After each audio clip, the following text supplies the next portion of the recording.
Does it feel like sometimes your mind have a mind of its own? Is it possible to take back control? Is it possible to make the mind your friend rather than it being the master? Hello, everyone. Welcome to the Spiritual Relationship Podcast.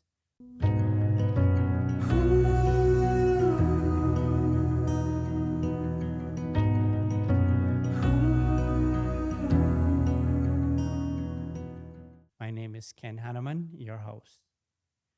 In the previous episode, we spoke about the soul.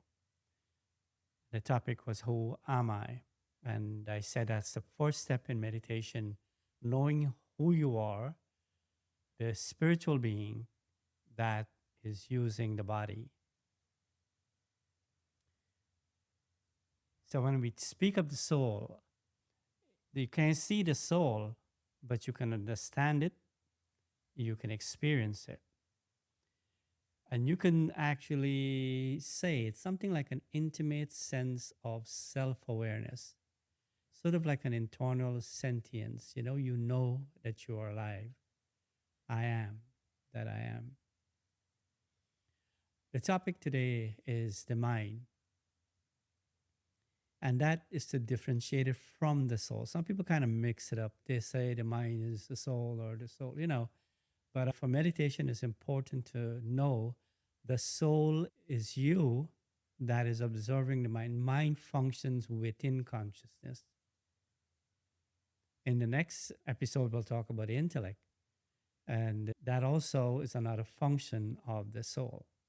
The way I want you to start thinking of the mind is that the mind is like a screen and you're watching a 3D movie and have events, emotions, feelings, thoughts, imagination, visualization, dreaming.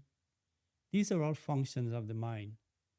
And if you were to just step back and just watch what your thoughts are, you'll begin to understand how you are creating memories, how you're creating personality traits, how you're creating habits because they didn't come from nowhere. They came from your past experiences. Our state of being at any given time is actually dictated by our thoughts. It's a seat. You can say the mind is a seat of your thoughts and your experiences.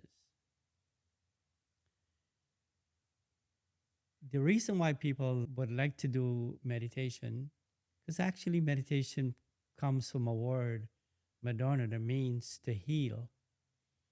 And people practice meditation because they want to stop some of that negative thinking pattern because it creates an unhappiness within you and it sort of drain you of your energy and drive when it is very negative.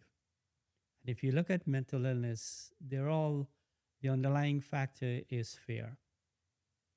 So people don't want to live like that. They would like to change that. They want to be happy. So your state of being, let's say you want to be happy, you have to actually start with this understanding of who really you are as being separate from the mind, the thinking mind, and that you are looking at it and you have an intellect, which will be the next topic. But the intellect is what allows us to sort of restructure things or re-educate yourself so that you can make better choices. So let's look at a negative example. And this might sound a little dramatic, but actually it's really quite common. The mind, when left unchecked, you can say it's unreliable sometimes. You misinterpret things. And many times, even when good things happen to people, they sometimes still can't fully enjoy it. They seem to feel like something is wrong. So it's like the mind can sometimes not really work in your favor. It's causing you sorrow. You can't even appreciate that which is going on, good that is going on in your life.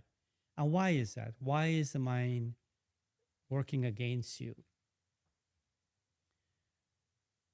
And that is because the mind is shaped by years from childhood to now of messaging and comparison, disappointment, unmet emotional needs. And over the time, it develops a certain pattern of thinking, and it becomes very familiar and you believe it. And yet you think that's who you are. Like, say, you're very angry, you're very easy to get into a rage, you use it over a long time, you think that's who I am.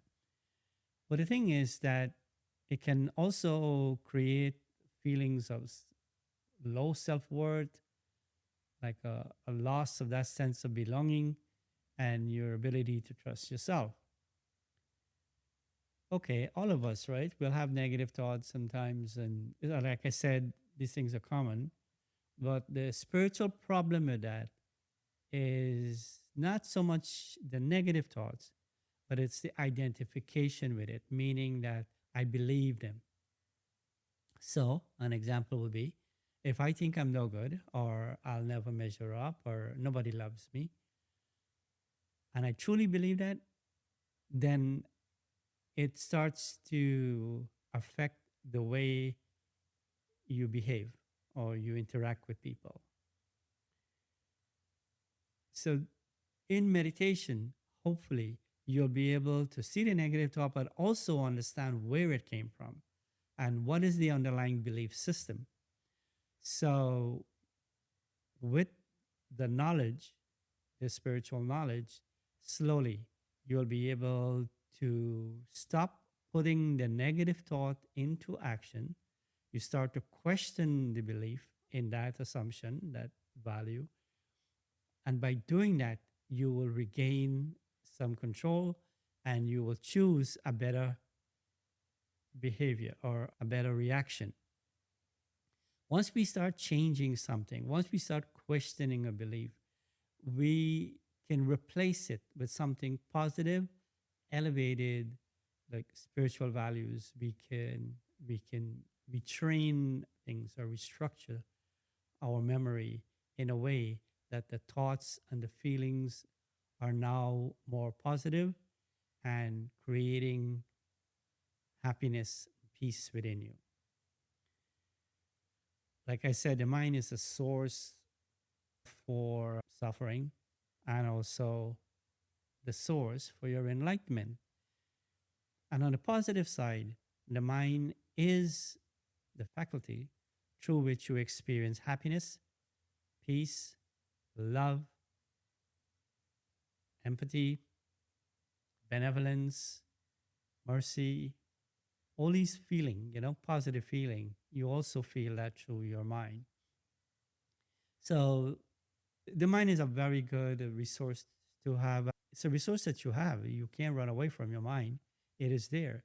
So why not practice meditation, educate yourself spiritually so that you can recreate yourself, that you can actually experience peace.